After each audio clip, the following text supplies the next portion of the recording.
Selamat pagi, Ibu Gita dan teman-teman. Perkenalkan, nama saya Kevi.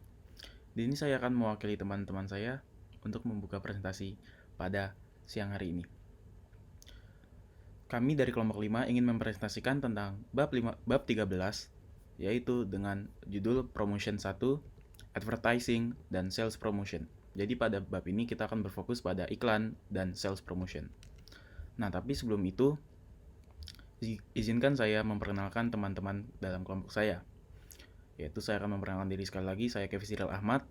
Lalu ada Resya Putra, ada Nurzian Saskia atau J, ada Syakir Ari, ada Diani Gewanda, dan ada Raihan Alam. Oke, presentasi pada siang hari ini dapat dilihat pada slide berikut ini untuk outline-nya. Jadi ada 4 LO pada bab ini. Oke, langsung saja ke LO pertama yang akan saya jelaskan bersama dengan Resya Putra. Pada bab LO1, subbab LO1 ini tentang communication models. Nah, kenapa sih pertama-tama tuh kenapa sih marketers tuh perlu melakukan komunikasi? Nah, komunikasi itu memiliki beberapa tujuan, yaitu yang pertama itu komunikasi marketing communication itu menginformasikan konsumen bahwa terdapat produk atau barang jasa baru yang diluncurkan oleh sebuah perusahaan atau merek. Yang kedua, marketing communication itu mengingatkan konsumen bahwa untuk konsumen tetap menggunakan produk yang diproduksi oleh sebuah perusahaan atau merek. Yang ketiga, marketing communication itu membujuk konsumen untuk memilih sebuah brand dibanding brand yang lain. Yang keempat, marketing communication itu membangun sebuah hubungan antara perusahaan dan juga konsumen itu sendiri. Nah, marketers sekarang tuh percaya bahwa sebuah marketing communication yang efektif itu perlu mengintegrasikan atau mengkoordinasi beberapa hal agar tetap mendeliver suatu pesan atau message yang konsisten kepada konsumen, yaitu melalui Integrated Marketing Communication atau IMC. Apa sih IMC itu?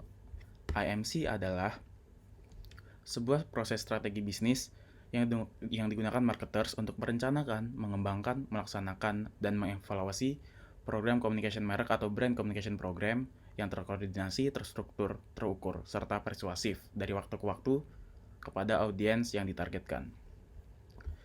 Nah, lalu marketer sendiri itu percaya atau pemasar itu percaya bahwa untuk mencapai marketing communication goals yang efektif, marketers itu sendiri perlu mengkoordinasi beberapa channel atau saluran agar pesan yang disampaikan itu benar-benar efektif atau keterima oleh konsumennya.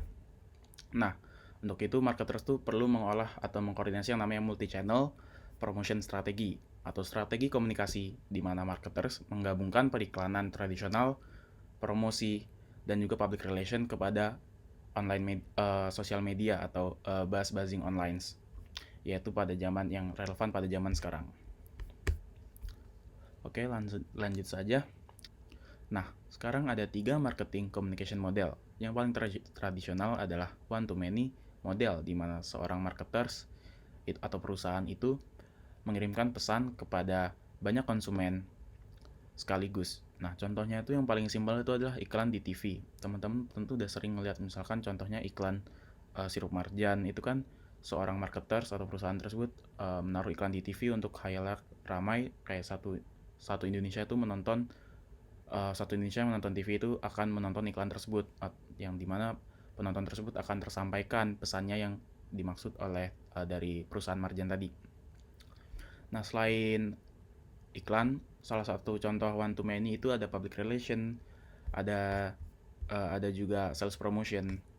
Oke, selanjutnya itu yang marketing communication model selanjutnya yang tradisional adalah one to one model, di mana seorang marketers itu menyampaikan pesan itu secara individu ke konsumennya.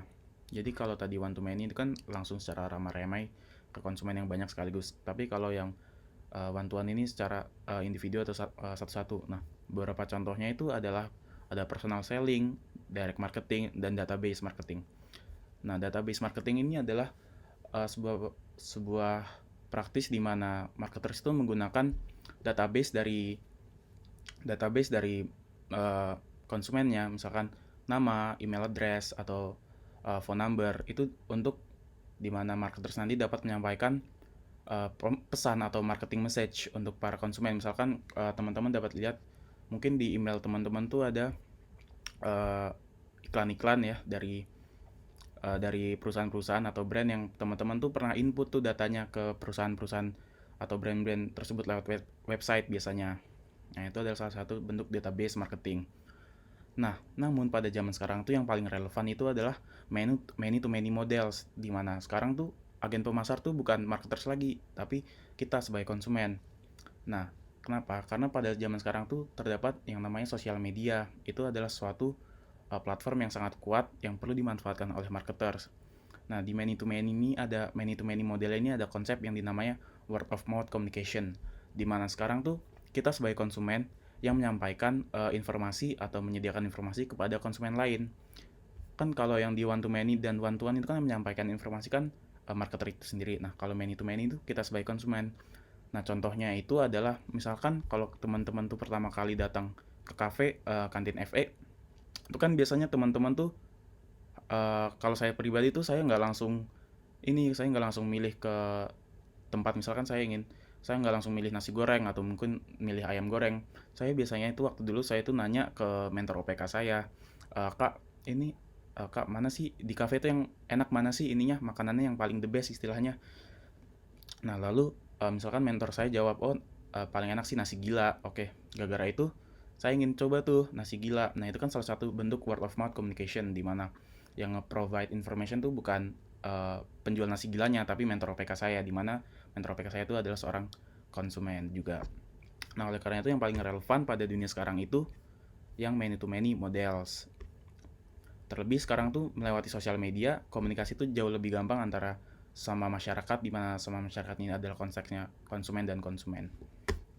Nah, beberapa bentuk dari word of mouth communication dalam sosial media itu, kalau teman-teman main TikTok tuh biasanya di TikTok tuh banyak yang review selain barang Shopee atau restoran yang baru buka. Kalau di YouTube tuh biasanya ada food vlogger seperti JWS Bros itu, jadi dia tuh biasanya sering nge-review makanan.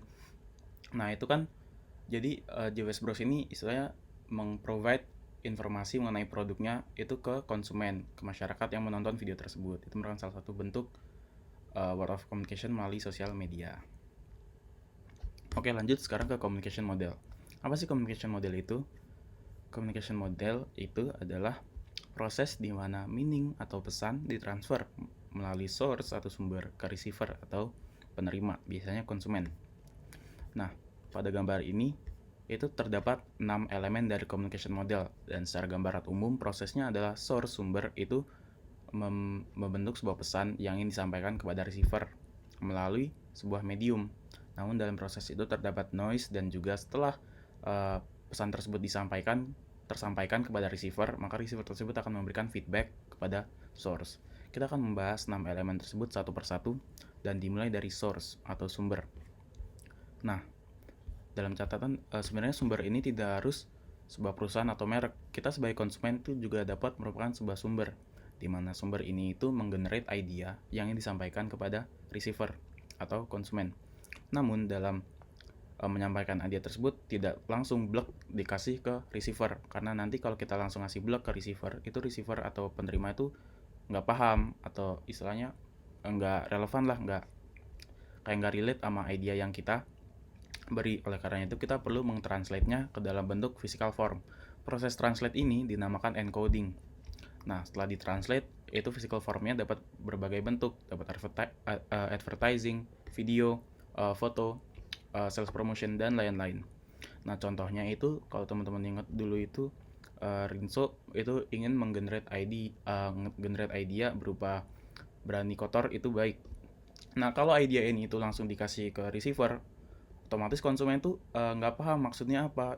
Ya udah, kalau berani kotor itu baik apa, malah justru menurut saya berani kotor itu nggak baik. Nah, oleh karena itu Rinso tersebut istilahnya mengencoding idea tersebut menjadi sebuah bentuk iklan, video iklan. Nah, video iklan ini dinamakan message atau pesan, di mana pesan tersebut berisi konten yang mengandung idea yang ingin disampaikan dari source ke receiver.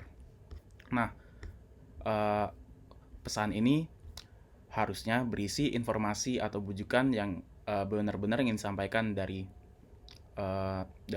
source ke receiver. Dan lalu pesan ini tuh tidak harus berbentuk video.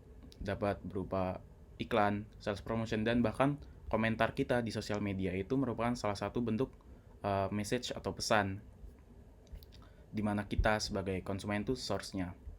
Oke, untuk elemen lain seperti medium, receiver, noise, dan juga feedback akan dijelaskan oleh teman saya, Resha Putra. Saya cukup di sini. Terima kasih teman-teman sudah menonton. Baik, selamat pagi teman-teman semua. Saya di sini Resa Putra akan melanjutkan presentasi yang telah disampaikan sebelumnya oleh Kevi. Nah, di sini kita melihat ada namanya communication model. Mungkin sebelumnya telah disampaikan oleh Kevi, yaitu ada source dan juga message. Nah, di sini saya melanjutkan di sini mulai dari medium hingga feedback dan penjelasan lebih lanjutnya. Dari awal kita tahu mengenai sumber dari pengirim atau pengirim tersebut mengirimkan pesan atau message melalui sebuah medium. Nah, medium itu apa sih?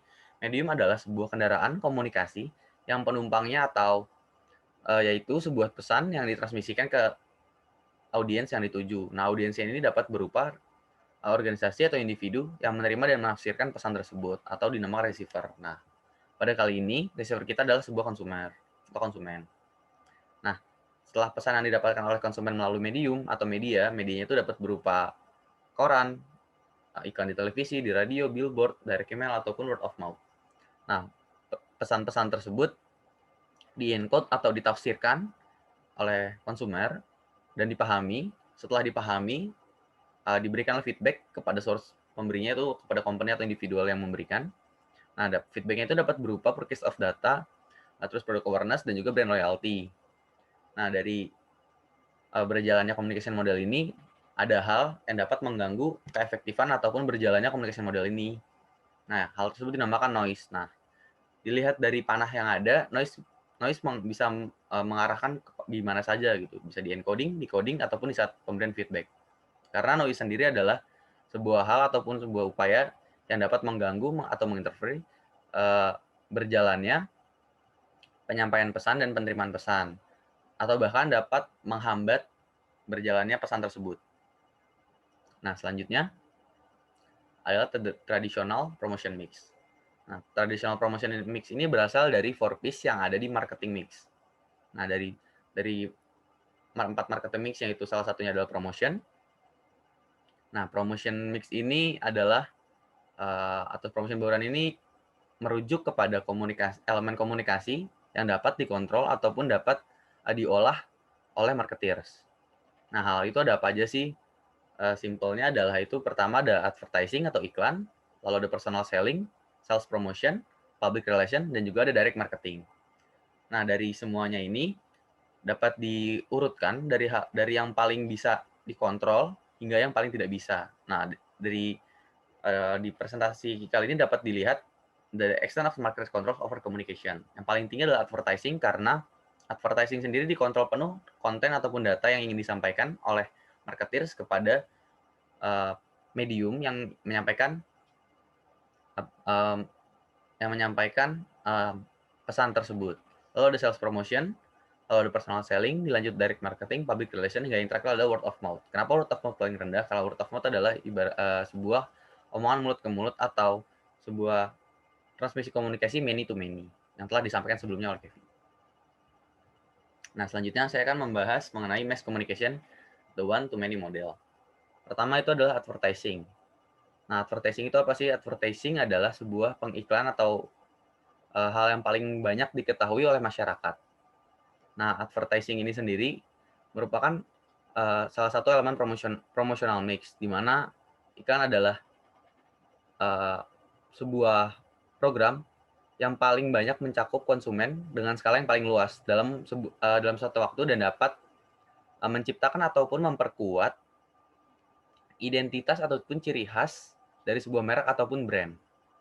Nah, advertising sendiri juga merupakan sebuah sarana untuk mengkomunikasikan informasi faktual terkait produk ataupun upaya dari marketers untuk menarik kembali konsumen lama yang telah lama tidak membeli. Nah, di sini marketers dapat mencoba untuk menarik kembali konsumen-konsumen lama ini untuk membeli produk dari brand-brand mereka yang mereka sukai, yang mereka telah tinggalkan. yaitu di perusahaan para marketers tersebut. Selanjutnya ada sales promotion.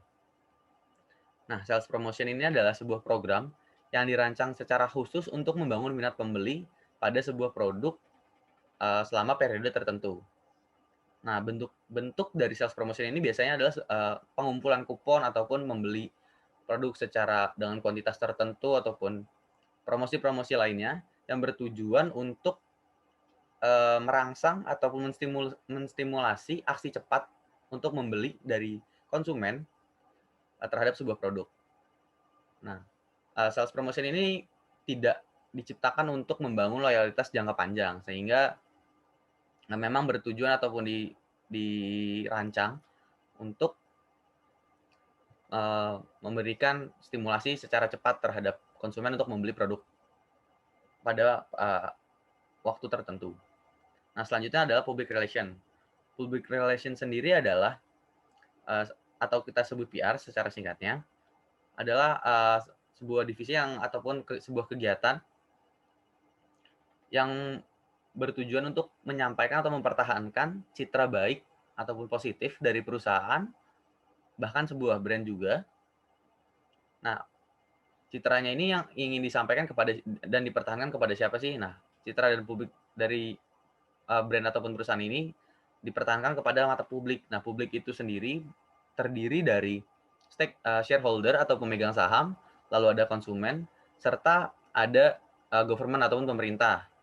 Nah, sehingga dari para publik ini mempertahankan atau melihat sisi positif ataupun tidak menganggap perusahaan ataupun produk tersebut memiliki nilai negatif, sehingga mereka tetap melakukan pembelian ataupun tidak mengintervensi kegiatan-kegiatan yang ada pada perusahaan tersebut atau pada produk-produk tersebut. Nah, selain mempertahankan, nah PR juga harus menyampaikan berita-berita negatif yang ada di perusahaan tersebut. Nah, berita negatif ini harus diupayakan dengan penyampaian sepositif mungkin yang bertujuan agar tidak menciptakan konsekuensi yang merugikan bagi perusahaan ataupun bagi produk tersebut. Nah, selanjutnya adalah personal communication, the one-to-one model. Nah, the one-to-one model ini adalah lebih ke personal kan ya. Nah, jadi ada dua.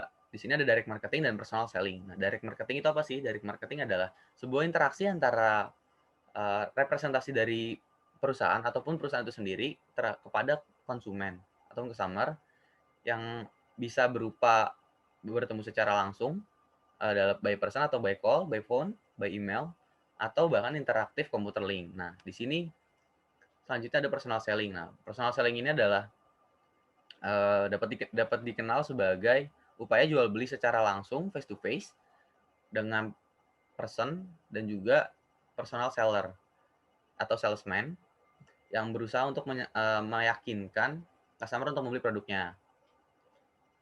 Ini merupakan sebuah metode yang dilakukan oleh salesperson yang melakukan menggunakan kemampuannya dan ability-nya untuk menciptakan sebuah sale atau sebuah jual beli. Nah, dari kedua ini apa sih yang berbeda? Nah, perbedaannya adalah kalau direct marketing itu tidak secara langsung salesman atau salesperson, melainkan perwakilan dari perusahaan atau bahkan perusahaan itu sendiri yang melakukan promosi melalui email dan lain sebagainya. Itu merupakan sebuah direct marketing karena tertuju secara langsung kepada spesifik orang tertentu ataupun customer tertentu. Nah, sedangkan kalau misalnya kita lihat advertising itu dilakukan secara publik sehingga disampaikan tidak secara spesifik kepada siapa-siapa. Misalkan sebuah perusahaan mengirimkan email mengenai promosi ada beli satu gratis satu kepada seseorang gitu melalui emailnya. Nah, kalau disampaikan secara melalui email itu adalah sebuah direct marketing, tapi kalau disampaikannya melalui sebuah billboard ataupun televisi itu merupakan sebuah advertising. Dan perbedaannya direct marketing dan personal selling, kalau personal selling adalah upaya memang untuk menjual beli, melakukan transaksi secara langsung antara salesperson atau salesman. Nah, kalau direct marketing tidak seperti tersebut. Mungkin sekian yang dapat saya sampaikan. Terima kasih dan dilanjutkan oleh teman saya mengenai hal berikutnya. Terima kasih. Selamat pagi semuanya. Saya Nurdian Saskia akan menjelaskan LO3 dari chapter 13 yang akan membahas tentang overview dari promotional planning. Nah, di sini itu dalam membuat kita itu harus bisa membuat perencanaan dari promosi. Dan untuk membuat perencanaan promosi itu terdapat beberapa langkah ataupun step untuk merancang perencanaan ini. Dan langkah pertama yang harus kita jalani adalah dengan mengidentifikasi target audience. Nah, di sini tuh marketers harus dapat mengkomunikasikan target market yang ditetapkan kepada stakeholders yang sekiranya dapat menginfluence target market. Nah, selanjutnya itu dari step keduanya, di sini kita sebagai marketers harus membuat communication objektif, di mana poin inti dari komunikasi dengan customer dan calon customer nanti adalah dengan membiarkan mereka mengetahui bahwa organisasi atau perusahaan ini tuh mempunyai produk yang sesuai dengan kebutuhan mereka. Nah, pemberitahuannya itu tuh bisa melalui waktu yang tepat dan diusahakan dengan cara yang dapat dijangkau oleh mereka. Nah, tetapi jarang terjadi ketika kita menyampaikan produk ataupun memperkenalkan produk itu langsung menghasilkan customer yang loyal. Nah, untuk mendapatkan customer yang loyal ini, kita memerlukan proses yang cukup panjang dan melalui beberapa tahap ataupun stage. Nah, step tersebut itu akan dibahas di dalam eee, yang biasa disebut itu hierarchy of effects. Nah, hierarchy of effects ini tuh di sini terdiri dari ada 5 stage. Nah, dalam hierarchy of effect terdapat beberapa stage untuk mencapai tingkat loyalty atau tingkat loyalitas dari customer. Dan dengan menuju tahap itu, kita memerlukan objektif komunikasi dari marketers, sehingga dapat mendorong customer untuk melewati tahap-tahap tersebut dan sampai di tahap mereka seorang customers yang loyal. Nah, pertama kita itu harus, mendapatkan awareness terlebih dahulu dari customer ataupun dari consumer, dan setelah itu kita kalau misalnya kita udah mendapatkan awareness mereka, kita dapat, menyampaikan informasi mengenai produk milik kita dan itu tuh masuk di tahap knowledge. Nah, sebenarnya untuk tahap knowledge dan awareness ini tuh banyak cara yang dapat dilakukan. Dan kalau dari sini tuh seperti yang di tahap awareness, kita itu dapat melakukan advertising yang secara berulang sehingga customer itu bisa aware terhadap produk ataupun brand kita. Nah, untuk yang knowledge-nya itu kita dapat memberikan descriptive copy brochure, kayak semacam deskripsi produknya ataupun menyampaikan produk tersebut secara lisan melalui mungkin sales ataupun market representative. Nah, lalu selanjutnya di sini setelah kita sudah memberikan informasi mengenai produk kita itu dapat, eee, memunculkan ataupun menimbulkan keinginan dan ketertarikan dari customer. Nah, setelah customer mempunyai ketertarikan dan keinginan, di situ tuh mereka akan mencapai tahap tahap selanjutnya yaitu purchase atau melakukan pembelian. Nah, dari purchase yang mereka mereka lakukan, kita dapat menawarkan lebih lagi dan kita dapat memaintain customer yang sudah melakukan purchase dengan memberikan, berbagai penawaran, berbagai diskon, serta mungkin package atau kayak paket member, sehingga mereka bisa menjadi seorang customer yang loyal. Nah, selanjutnya di step ketiga itu, di sini kita dapat memisahkan ataupun mengelompokkan dan mengalokasikan marketing communication budget. Nah, untuk menyusun marketing communication budget atau, mungkin istilah gampangnya, budget yang dapat dikeluarkan untuk melakukan marketing gitu, melakukan promosi, di sini kita harus menyusunnya itu dengan membuat 3 set budget. Di antaranya itu adalah determine total marketing budget atau menentukan total marketing budget. Nah, dalam menentukan total marketing budget ini, kita mempunyai dua jenis cara atau dua jenis pendekatan. Pertama itu dengan bottom up budgeting teknik dan bottom up budgeting teknik dan top down budgeting teknik.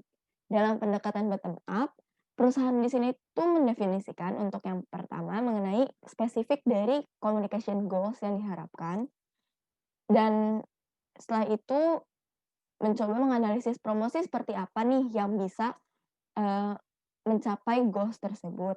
Dan pendekatan ini merupakan pendekatan yang paling rasional, tetapi sangat sulit diterapkan karena mengharuskan manajer itu untuk membuat spesifikasi dari objektif, dan ditambah lagi spesifikasi dari objektif tersebut tuh harus diiringi dengan jumlah budget dari tiap-tiap objektif gitu. Dan metode ini tuh perlu analisis penuh dan eee, cukup dirasa sebagai apa ya, menebak-nebak ataupun guesstimating gitu. Jadi cukup sulit karena proses tersebut untuk mencapai hal tersebutnya eee, tidaklah mudah gitu. Dan selanjutnya ada top down budgeting teknik, di mana manajer itu menyusun keseluruhan angka yang akan dialokasikan untuk aktivitas promosi. Nah, biasanya manajer itu mengambil referensinya itu dari tingkat penjualan, beberapa persen tingkat penjualan dari tahun sebelumnya ataupun perkiraan penjualan dari tahun ini. Dan metode ini tuh cukup menguntungkan. Kenapa? Karena metode ini tuh dapat mengaitkan antara sales dan profit. Jadi jumlah budgetnya itu dilihat dari persentase sales. Tetapi metode ini itu kurangnya karena ketika kita, sebagai melakukan promosi, itu tuh yang dirasakan itu bukan dengan promosi dapat menghasilkan sales seberapa besar. Tetapi kalau menggunakan metode ini itu lebih melihat dari sisi sales itu menyebabkan berapa sih pengeluaran yang bisa dilakukan dari bagian promosi, seperti itu. Nah, selanjutnya hal kedua yang penting dalam menyusun keputusan untuk setting budget itu, kita harus menentukan antara menggunakan push strategi atau pull strategi. Push strategi yang dimaksud itu adalah marketers mengeluarkan budget untuk personal selling, trade advertising, dan promosi-promosi lainnya yang akan mendorong produk itu untuk berpindah dari produsen kepada konsumen melalui channel-channel distribusi. Nah, cara ini tuh mempunyai asumsi apabila customer atau consumer melihat produk tersebut di sebuah etalase, mereka itu memiliki keinginan untuk mencoba untuk membeli. Berlainan dengan strategi yang satunya yaitu pull strategi, di mana produk yang diberikan itu sesuai dari demand consumer. Jadi communication budget yang dikeluarkannya itu untuk media advertising dan sales promotion yang nantinya akan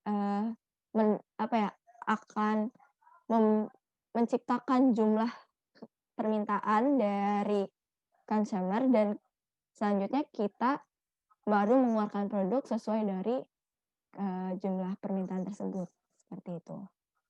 Lalu yang ketiga itu ada allocate spending to specific promotion activities atau mengalokasikan budget ke dalam spesifikasi promotion mix, di mana perusahaan itu membagi seberapa banyak pengeluaran ke beberapa elemen-elemen promotion mix untuk yang lebih spesifik lagi, dan kayak seperti budget yang dikeluarkan untuk sales promotion berapa, digital marketing berapa, broadcast TV berapa, TV kabel berapa, dan aspek-aspek promotion lainnya, seperti itu.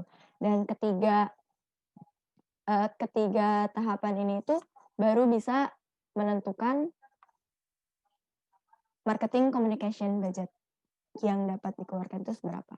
Nah, untuk step selanjutnya dalam bangun promotion plan, kita harus bisa melakukan desain promotion mix, di mana hal ini itu memasukkan spesifikasi dari alat komunikasi yang digunakan, apa saja pesan yang ingin disampaikan, dan channel apa sih yang kita akan gunakan untuk menyampaikan pesan yang telah kita rancang. Dan di sini planner itu dibuat untuk memanfaatkan semua aspek promotion secara spesifik. Lalu selanjutnya itu adalah evaluate the effectiveness of the communication program. Nah, setelah kita melakukan semua keempat step tadi, kita mengevaluasi seberapa efektifkah communication program yang sudah berjalan, dan marketers itu melihat seberapa besar dampak dari marketing komunikasi yang telah dilakukan dengan melihat dari pengaruh penjualan.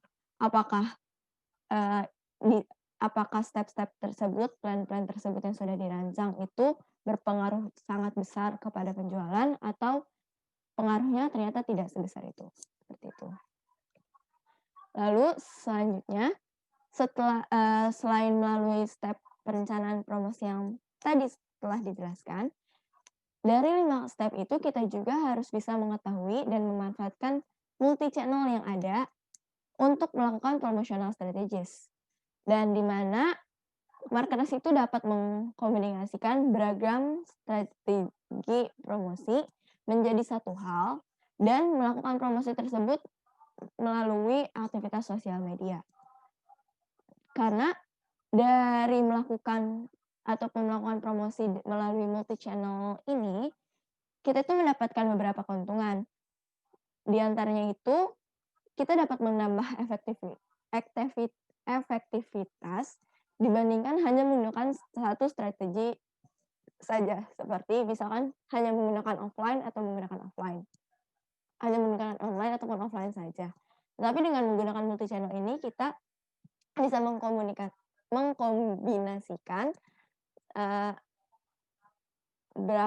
apa saja jalan ataupun jalur promosi yang dapat dilakukan, seperti itu. Dan selain itu multi channel strategy juga membiarkan marketers untuk mengulang pesan yang ingin mereka sampaikan melalui beragam channel, lalu dapat memperkuat brand awareness dan menunjang lebih kesempatan untuk menggait ataupun mendapatkan customers gitu. Nah, contoh yang dapat dilakukannya itu seperti yang di buku itu ada promosi yang dilakukan oleh Jaguar. Jadi saat melakukan launching mobil sports all new F Type, itu tuh tidak ada pengaruh apapun terhadap penjualannya tersebut, karena promosi yang mereka lakukan itu hanya promosi biasa gitu. Jadi mungkin hanya salah satu antara promosi offline saja ataupun online saja.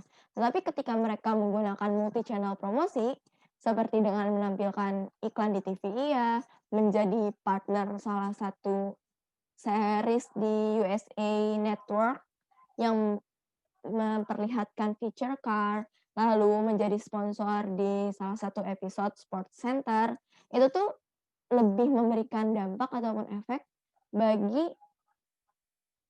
Jaguar tersebut ketika mereka melakukan promosi secara multi-channel ataupun menggunakan beragam channel.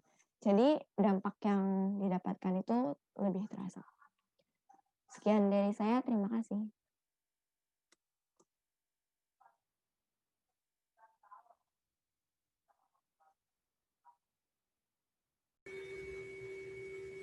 Oke, selanjutnya ada advertising. Seperti yang sudah kita ketahui, advertising ini merupakan komunikasi non-formal yang dilakukan oleh perusahaan untuk menyampaikan pesan atau mempromosikan produk maupun memperkenalkan perusahaan itu sendiri menggunakan media massa. Bisa melalui TV, radio, lalu majalah, internet, dan yang sekarang sedang banyak digunakan yaitu advertising melalui social media.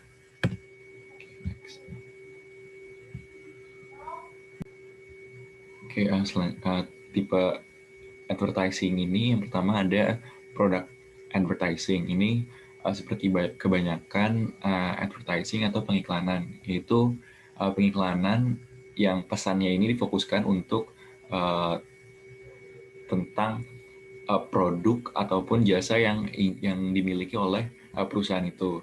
Terus selanjutnya ada institutional advertising. Kalau produk advertising itu produknya, kalau institutional advertising ini yang dipromosikan itu adalah institusi atau misal perusahaannya. Nah, yang disampaikan ini, pesan-pesan yang disampaikan ini bisa berupa aktivitas, lalu personality, atau point of view dari perusahaan atau organisasi ini. Yang selanjutnya ada retail and local advertising. Nah, kalau retail and local advertising ini lingkupnya lebih kecil, jadi advertising pesan pengiklanan ini atau advertising ini hanya menginformasikan tentang retail and local stores. Itu biasanya berisi jam bukanya, terus hari bukanya, dan jam operasional gitu. Oke. Selanjutnya ini ada bentuk-bentuk dari institutional advertising. Oke, yang pertama ini ada corporate advertising. Jadi advertising ini advertising yang mempromosikan perusahaan secara keseluruhan, bukan mempromosikan produk dari perusahaan itu.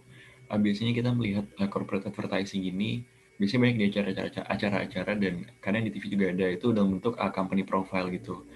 Selanjutnya ada advocacy advertising. Jadi advocacy advertising ini dia si perusahaan ini ingin menyampaikan suatu pesan kepada publik yang dirasa penting gitu, kayak dia mengangkat satu isu yang dirasa penting. Contohnya kalau di buku ini ada advertising atau iklan dari AT&T atau perusahaan komunikasi gitu. Jadi di iklan itu atau di advertising itu dia ingin menyampaikan pesan bahwa kalau lagi berkendara itu nggak berbahaya untuk menggunakan handphone untuk buka sosial media, terus untuk buka email dan lain-lain.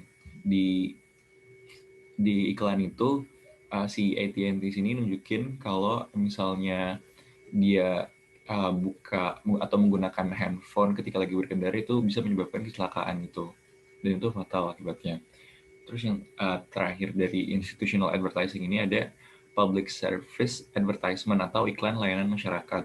Nah, kita biasanya dengar public service advertisement ini di kebanyakan sih di radio-radio gitu. Kayak contohnya lagi pandemi ini kan, biasanya di radio-radio itu banyak yang menyampaikan iklan layanan masyarakat. Contohnya kayak cuci tangan, pakai masker, jaga jarak, dan lain-lain. Oke, selanjutnya ini who creates advertising atau siapa yang membuat iklan gitu. Perusahaan untuk membuat iklan itu biasanya mereka menggunakan agensi-agensi untuk membantu mereka yang sudah handal dalam membuat iklan. Nah, ada dua jenis agensi ini. Yang pertama ada limited service agency dan full service agency.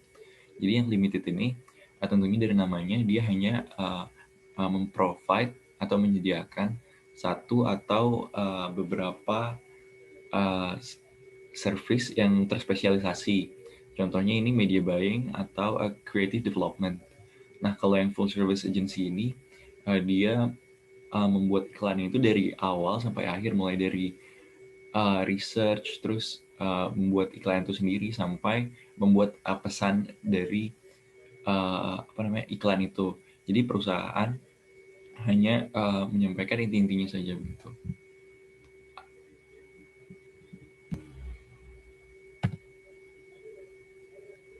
Nah, ini ada bagian-bagian dari advertising agency gitu. Oke, yang pertama ini ada creative services. Jadi dia ini merupakan orang-orang dari agensi ini yang bertindak sebagai tim kreatifnya gitulah, yang benar-benar membuat produksi dari iklan itu. Terus selanjutnya ada account executive. Account executive ini merupakan member dari agensi ini yang supervise atau yang mengawasi produksi iklan ini dari hari ke hari. Dan dia ini merupakan orang yang menghubungkan agensi dengan si kliennya ini. Terus selanjutnya ada media planners. Jadi media planners ini dia bagian yang menentukan nih kira-kira media apa yang akan digunakan untuk menyampaikan iklan ini. Misalnya TV atau hanya dari YouTube atau dari media sosial gitu. Terus selanjutnya ada account planner. Account planner ini, jadi dia ini yang melakukan research terhadap produk itu. Terus dia mengumpulkan data yang ada di lapangan atau ada di masyarakat tentang product knowledge dari suatu produk. Jadi bagian ini menentukan pesan seperti apa yang kira-kira tepat digunakan di iklan ini supaya mencapai benak konsumen gitu. Terus selanjutnya ada research and marketing services. Oke, lalu ada research and marketing services ini dia membantu mengumpulkan dan menganalisa informasi yang kira-kira akan membantu si account executive untuk mengembangkan kira-kira iklan kayak seperti apa yang tepat nih, dan dia juga membantu bagian kreatif untuk mendapatkan kira-kira reaksi konsumen nih bakal seperti apa terhadap iklannya itu. Selanjutnya ada user generated advertising content. Jadi ada yang namanya ini do it yourself ads. Jadi do it yourself ads ini adalah iklan yang dibuat oleh si konsumen itu. Contohnya kalau di buku itu ada yang namanya iklan Doritos yang namanya Crash the Super Bowl. Jadi setiap mendekati Super Bowl atau pertandingan final dari American Football gitu, si Doritos ini mengundang konsumen-konsumen untuk membuat iklan terhadap iklan dari produk Doritos ini, dan ini dia akan ditayangkan selama si Super Bowl ini berlangsung gitu. Selanjutnya ada ethical issues in advertising. Nah, di yang pertama ini yang ada di ethical issues in advertising, ini namanya corrective advertising. Jadi corrective advertising ini merupakan iklan yang mengklarifikasi iklan sebelumnya yang dianggap menipu. Terus selanjutnya ada puffery. Puffery ini merupakan klaim yang ada di iklan itu yang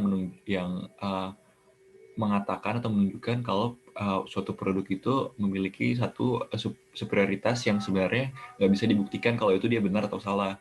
Terus selanjutnya ada greenwashing. Greenwashing ini merupakan praktik yang dilakukan oleh perusahaan untuk mempromosikan produk mereka. Jadi dia bilang kalau misalnya produk ini tuh environmentally friendly atau ramah lingkungan, padahal si produk ini hanya sedikit lebih ramah lingkungan dari yang sebenarnya. Nah, selanjutnya ini ada critics on advertising. Yang pertama, advertising atau iklan ini dianggap manipulatif. Padahal sebenarnya keputusan terakhir itu ada di tangan konsumen. Jadi advertising ini tadinya banyak dianggap manipulatif karena membuat konsumen itu membeli suatu produk yang sebenarnya nggak akan dia beli kalau dia nggak melihat advertising itu. Padahal keputusan terakhir itu sebenarnya emang ada di konsumen. Jadi konsumen itu dia hanya bereaksi terhadap appeals yang ada di iklan itu.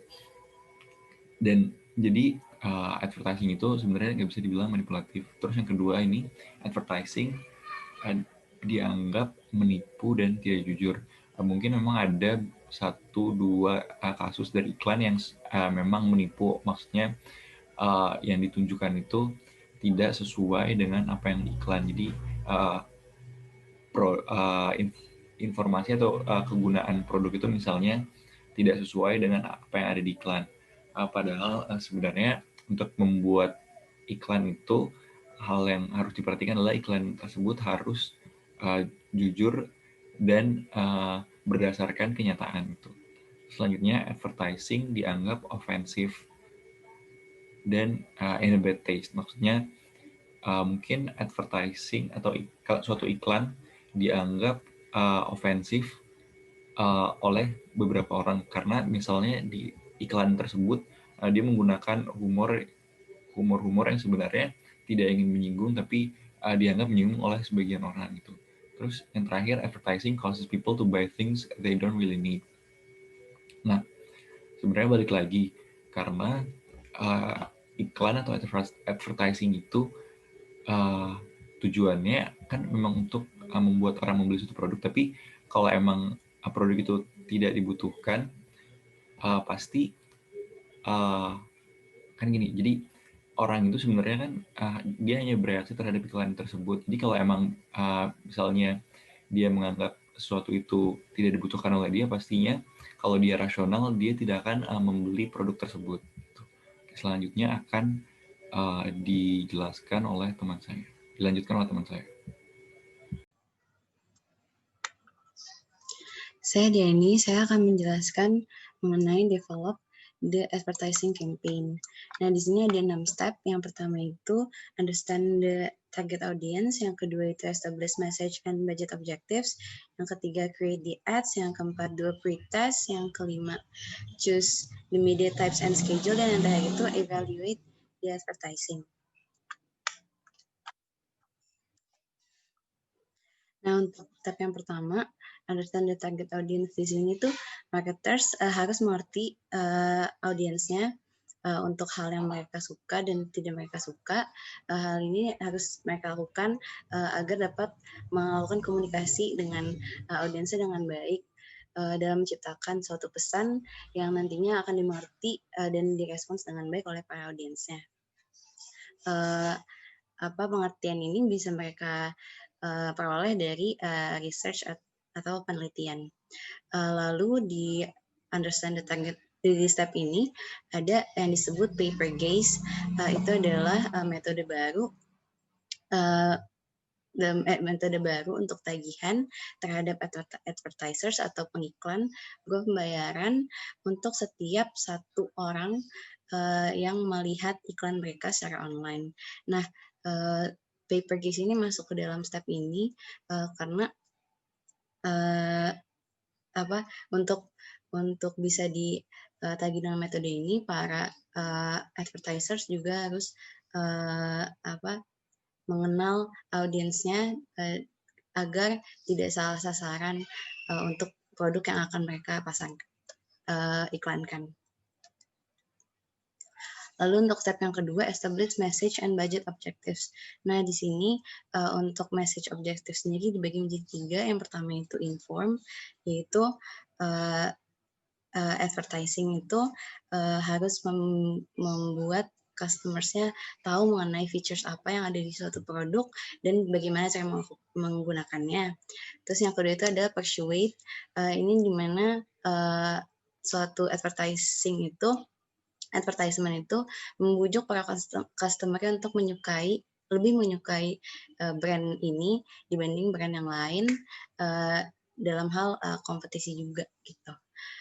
Terus yang ketiga itu remind, ini untuk mengingatkan, menanamkan pada ingatan para customers-nya bahwa mereka harus mencari suatu brand, yaitu brand yang di advertise ini ketika mereka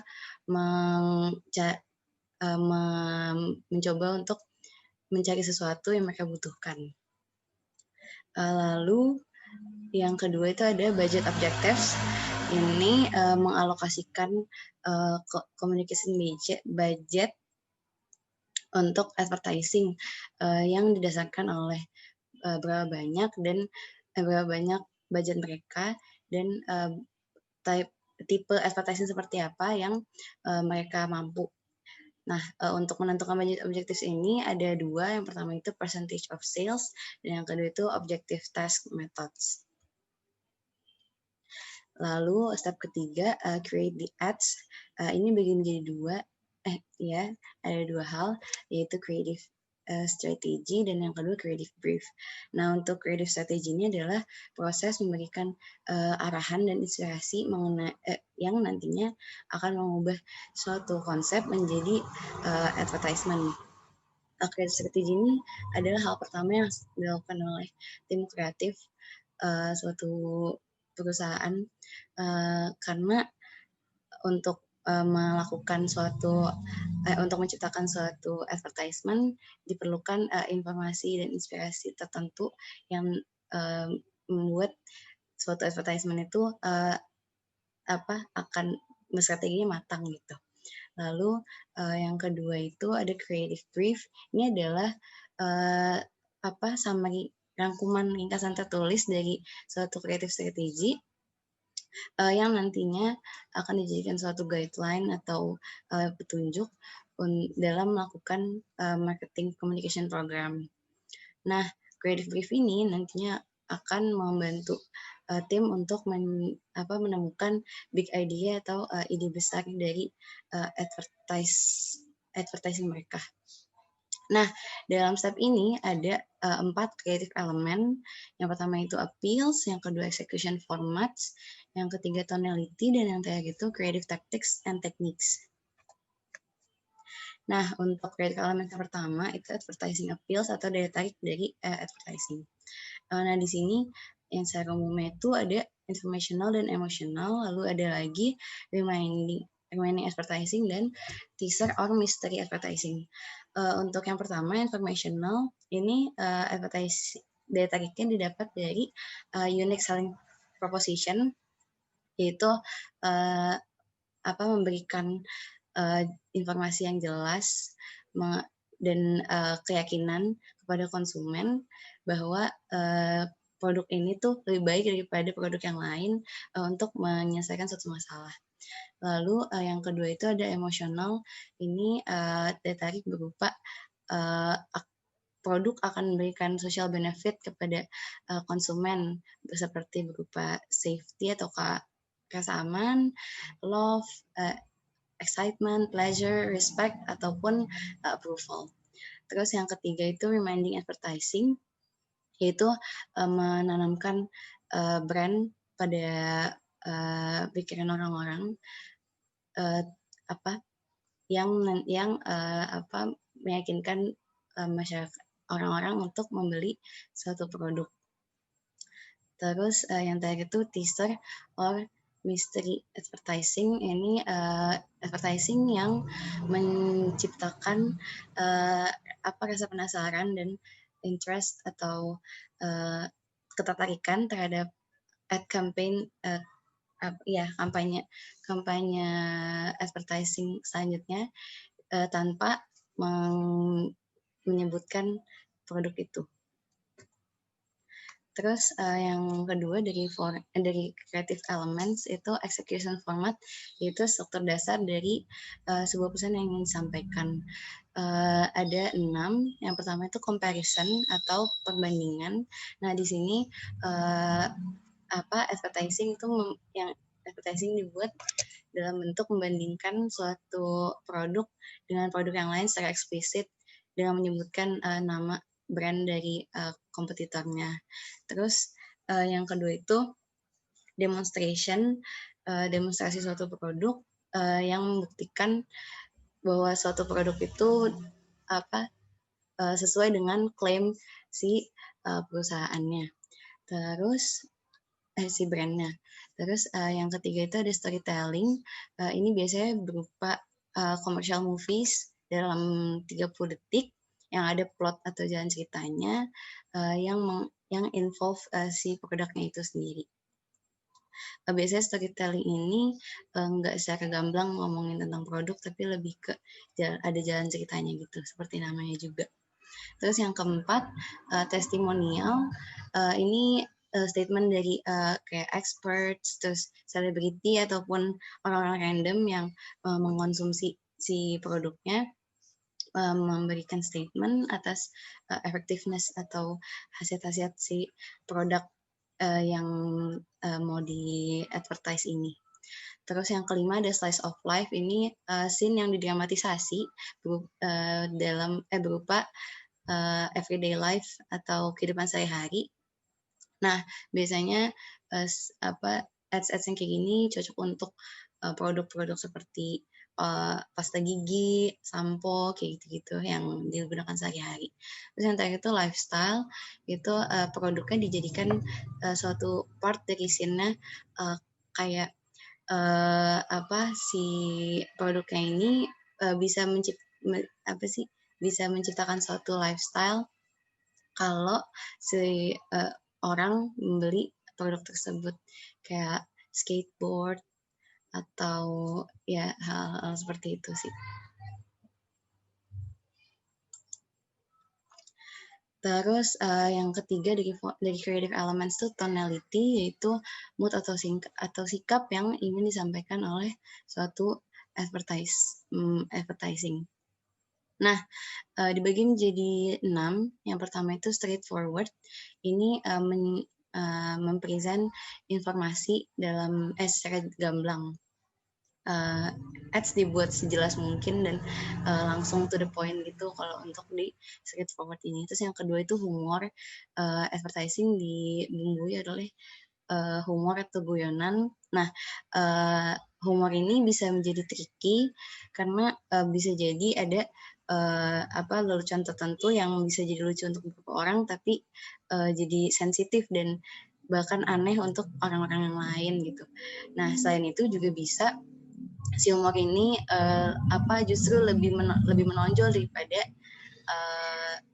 produknya itu sendiri. Jadi orang-orang lebih ingat sama humornya, sama guyonannya dibanding sama produknya. Ini yang disebut dengan overpower the message. Terus yang ketiga dramatik, yaitu di sini di ads-nya dibuat memiliki problem atau masalah dan solusinya yang dikemas dalam suatu cerita, biasanya dalam 30 atau 60 detik. Terus yang keempat itu ada romantic, ada situasi romantis gitu, biasanya efektif untuk produk-produk yang diasosiasikan dengan kencan gitu. Terus yang kelima itu seksi. Ini tonality yang ini bisa jadi efektif ketika suatu produk dihubung-hubungkan dengan seks atau romance gitu. Nah, untuk seksi dan romantik ini contoh produknya adalah seperti parfum gitu. Terus yang terakhir apprehension atau fear, ketakutan. Ini advertisement-nya dibuat untuk menciptakan concern atas physical harm dan social harm. Ini contoh produknya adalah asuransi. Nah, ini contoh dari straightforward ads. Ini kayak gum gitu, permen. Dia terbuat dari ceritanya mau nunjukin bahwa si produknya ini terbuat dari jeruk asli gitu. Makanya bentuk ads-nya kayak ya udah kayak gini, straightforward banget gitu. Nah, untuk creative elements yang terakhir itu creative tactics and techniques. Nah, ini ada 4. Yang pertama itu animation and arts. Nah, ini advertisement-nya menggunakan art atau seni, ilustrasi ataupun animasi untuk menggait perhatian atau sekedar untuk menciptakan suatu gambaran yang memang mereka inginkan gitu, memanfaatkan animation and art ini. Terus yang kedua ada celebrities. Nah, celebrities ini ditonjolkan untuk untuk membagi testimoni atau endorsement gitu. Ya, celebrities bisa jadi taktik yang lumayan bagus sih, kita tahu juga. Terus yang ketiga itu jingles. Nah, ini original words and music yang ditulis untuk si advertisement ini. Jingles itu bisa jadi efektif karena biasanya tuh catchy gitu di telinga, jadi kayak orang-orang biasanya inget gitu. Terus yang terakhir itu slogan yang juga lebih catchy karena biasanya dibikin mudah diingat dan biasanya bersemangat gitu untuk si slogan ini, dan dia tanpa musik. Nah, kita lanjut ke step selanjutnya, yaitu pretest what the ads will say. Nah, pretest itu sendiri apa sih? Itu metode penelitian yang dilakukan sebelum suatu produk diluncurkan di media untuk advertisement. Nah, ini dilakukan untuk meminimisasi kesalahan dari reaksi konsumen atas suatu pesan dari advertisement. Nah, yang didapatkan dari pretest ini tuh basic information kayak basic information yang membantu si perencana atau ya tim dari advertisingnya ini atas market, konsumen dan kompetitornya. Terus informasi ini biasanya didapatkan dari sumbernya ada kayak kuantitatif sama kualitatif. Kalau kuantitatif itu bisa survei, kalau kualitatif itu bisa focus group atau wawancara. Nah, lanjut ke step selanjutnya, choose the media types and media schedule. Nah, ini disebut media planning. Ini proses mendevelop objektif, strategi, dan juga taktik yang akan dilakukan untuk mengampanyekan advertise.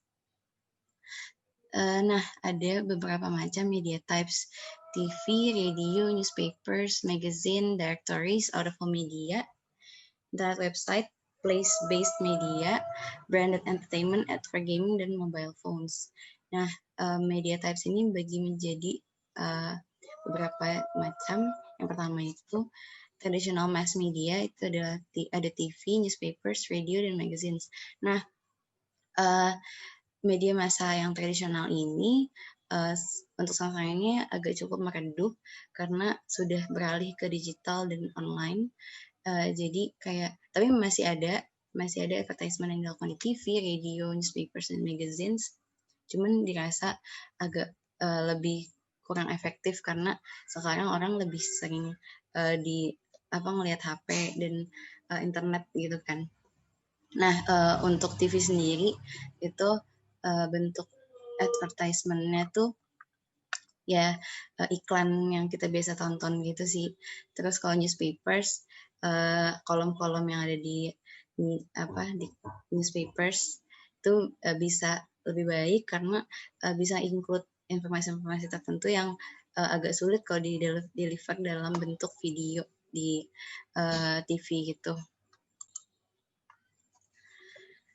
Nah, untuk radio itu kan biasanya dilakukan advertisement-nya via si penyiarnya atau diputar jingle atau something gitu. Nah, ini media advertisement-nya ini agak kurang efektif kalau produk-produknya itu produk yang harus didemonstrasikan gitu sih. Terus kalau yang terakhir ini magazines hampir sama kayak newspapers, tapi dia warnanya lebih menarik, terus juga quality lebih bagus. Jadi dan juga include konten-konten atau detail dari suatu produknya lebih bagus daripada kalau misalkan di TV atau radio. Nah, selanjutnya itu ada digital media, mobile phone, dan internet websites. Untuk mobile phone itu seperti yang kita tahu di HP itu sekarang udah ada biasanya tuh kayak apps atau sosial media pribadi, sosial media toko gitu yang bisa dimanfaatkan untuk mengadvertise produk. Kayak sekarang udah ada Instagram ads kayak gitu-gitu. Itu di-reach-nya dari mobile phone juga. Nah, untuk internet websites itu cukup baik karena nggak cuman bisa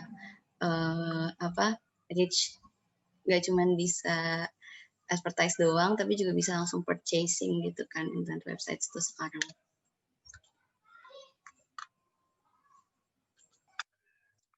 Selanjutnya support media. Ini yang pertama itu ada directories, yaitu information focused advertising medium seperti Yellow Pages di buku telepon zaman dulu. Kalau sekarang udah beralih ke digital, ada juga Yellow Pages digital. Nah, directories ini media yang reach orang-orang lebih fokus pada informasi tertentu, kayak karena dia disusun setahu saya dia disusun berdasarkan kategori tertentu produk, jadi lebih terarah gitu. Orang mencari apa di directories tuh lebih mudah. Terus untuk out of home media, ini communication media yang reach orang-orang di public places. Nah, out of home media ini tuh seperti kayak pelang-pelang yang ada di taksi, di bus, kayak gitu-gitu, di public places intinya. Dia ya. Nah, tapi out of home media ini banyak juga yang nggak suka karena biasanya kayak dianggap annoying atau ngeganggu pemandangan gitu, dan dianggap kurang atraktif gitu sih. Terus yang selanjutnya ada place based media. Ini advertising media yang si advertisement ini ditaruh di tempat-tempat yang nge-reach orang-orang tertentu, kayak misalkan di rumah sakit atau di airports, ya kayak gitu. Public places tapi message-nya lebih spesifik untuk orang-orang tertentu. Nah, selanjutnya ada branded entertainment. Ini bentuk advertising yang mengintegrasikan si produknya ini ke dalam suatu bentuk entertainment kayak movies, TV shows, video games, novel, dan lain-lain. Nah, kalau yang bentuk di video games ini ada yang disebut advergaming, penempatan brand di suatu video game. Nah, ini bisa jadi kayak personalized video game, kayak video game khusus untuk suatu produk, ya gitu, atau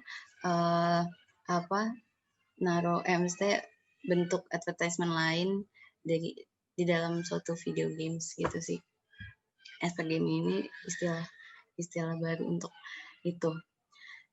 Tapi kekurangan dari advergaming ini dia bisa jadi hanya nge-reach orang-orang yang suka main video games, jadi agak kurang efektif.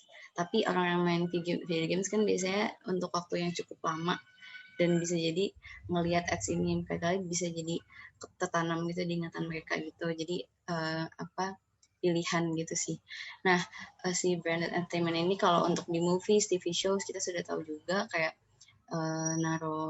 ngepromosin produk, atau kayak kalau zaman sekarang ada kayak di film tiba-tiba dia orang nggunain produk tertentu gitu dari suatu brand sponsornya mereka gitu. Nah, selanjutnya lainnya dari media types, kita juga harus nentuin media scheduling. Nah, di sini ada 2 jenis, yaitu continuous dan pulsing. Kalau continuous itu schedule yang continuous selama sepanjang tahun. Nah, ini tuh advertising jenis ini, media scheduling yang ini cocok untuk produk-produk yang memang digunakan sehari-hari gitu. Terus kalau yang kedua, pulsing schedule itu varies the amount of advertising based on kapan produk ini akan dibutuhkan. Ini biasanya contohnya kayak produk-produk buat hari raya Idul Fitri gitu, kayak berarti kan kalau untuk pas mau lebaran gitu-gitu, kayak produk sarung, yang produk-produk yang hubungannya sama hari raya itu lebih kencang promosinya dibanding dari hari yang lain gitu. Nah, ada yang disebut dengan flighting, itu bentuk yang lebih ekstrim dari pulsing. Ini biasanya munculnya singkat dan intens gitu. Tapi sebentar banget. Nah, ini contoh dari media scheduling untuk video games, ya. Ya gitu. Mediumnya dia pakai televisi, newspaper, koran, direct mail, sama magazines.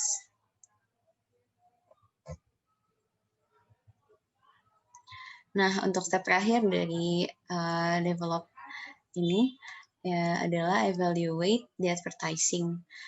Nah, ini mengevaluasi dengan cara yang disebut dengan post testing. Kalau tadi kan pre-test, kalau sekarang post test. Nah,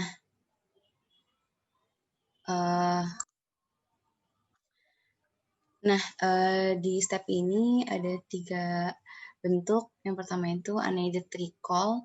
Ini interview terhadap orang secara personal gitu. Apakah si orang ini ingat pernah melihat suatu ads atau enggak dalam jangka waktu tertentu tanpa ngomongin lagi nanyain brand apa gitu. Kayak kan bisa kan dari tadi juga ada kayak jingles atau slogan kayak gitu-gitu. Ini bisa jadi cuman ditanyain perihal jinglesnya atau slogannya seperti itu. Ini dalam unaided recall. Terus untuk aided recall ini tesnya menyebutkan brandnya apa dan clue-clue yang lain juga. Apakah si orang ini ingat akan brand tersebut gitu. Terus kalau yang terakhir itu attitudinal measures itu mengetes si konsumen ini apa yang mereka rasain gitu tentang si produk dan advertisement-nya sebelum dan setelah mereka tahu si pesannya ini.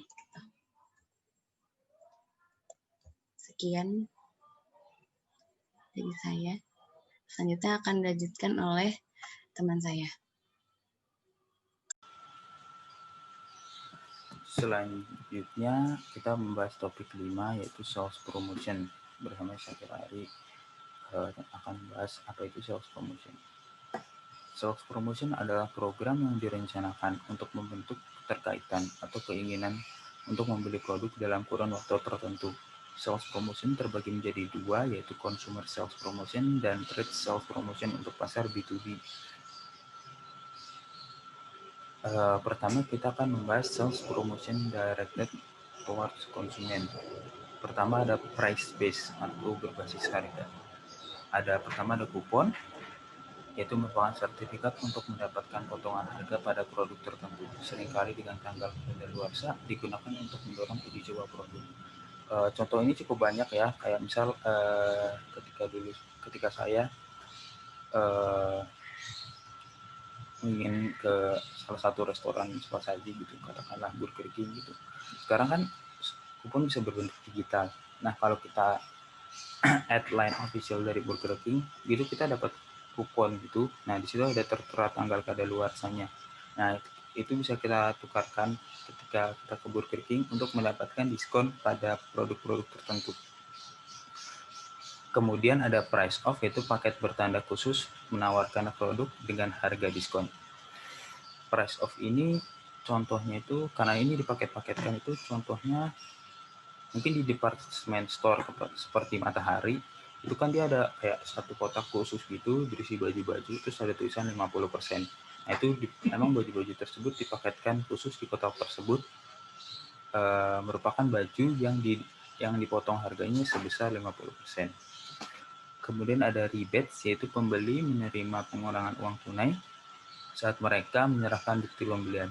Contohnya itu seperti buy two get one, buy one get one. Yang mana kalau misalkan kita buy two get one, kita bisa membeli 3 produk dengan seharga 2 produk.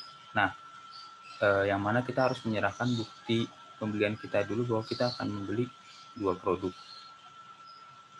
Kemudian ada continuity atau loyalty programs. yaitu konsumen diberi imbalan untuk pembelian berulang melalui poin yang mengarah pada penurunan harga atau barang dagangan gratis.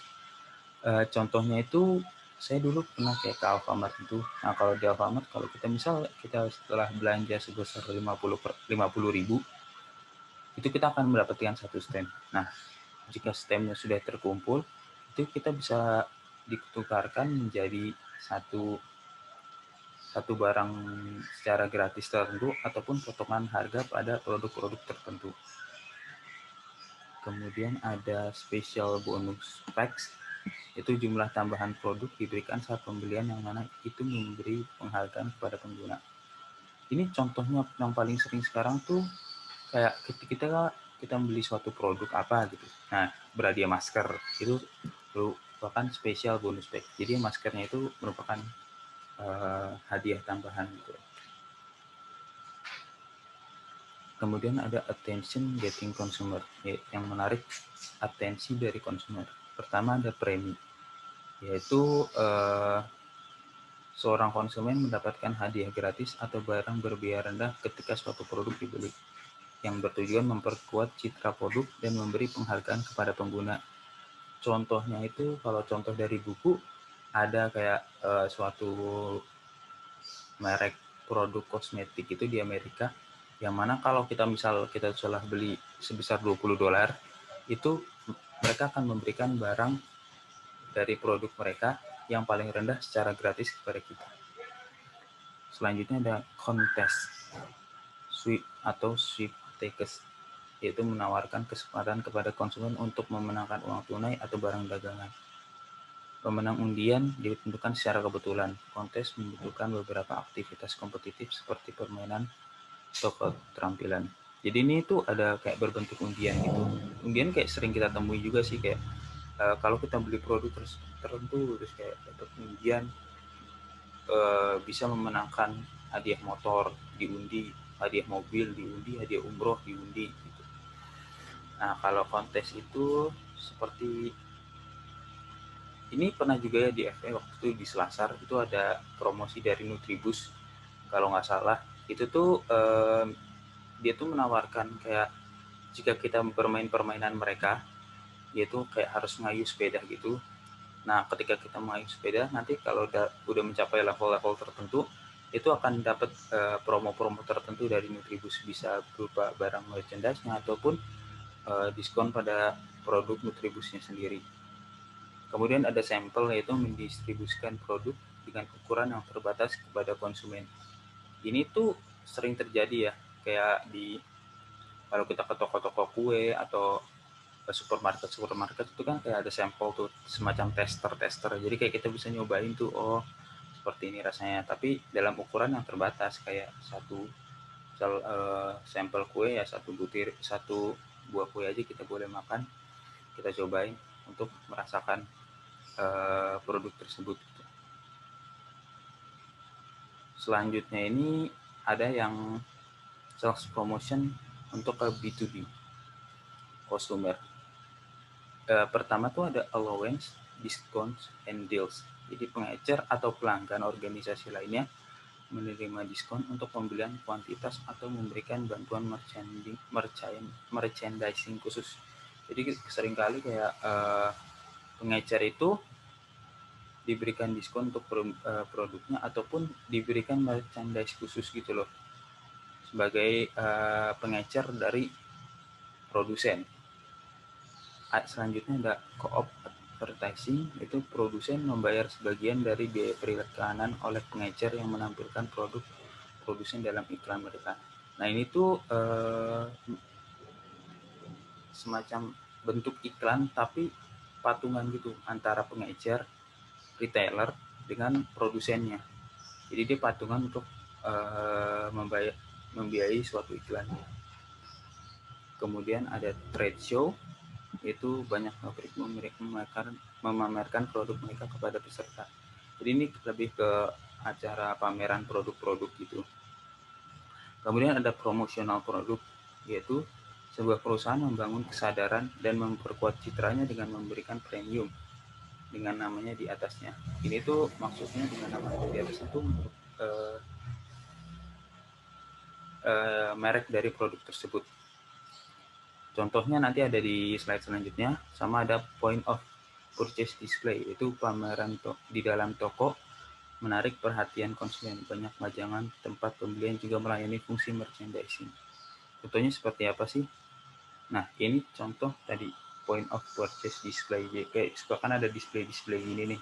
Nah, ini contoh dari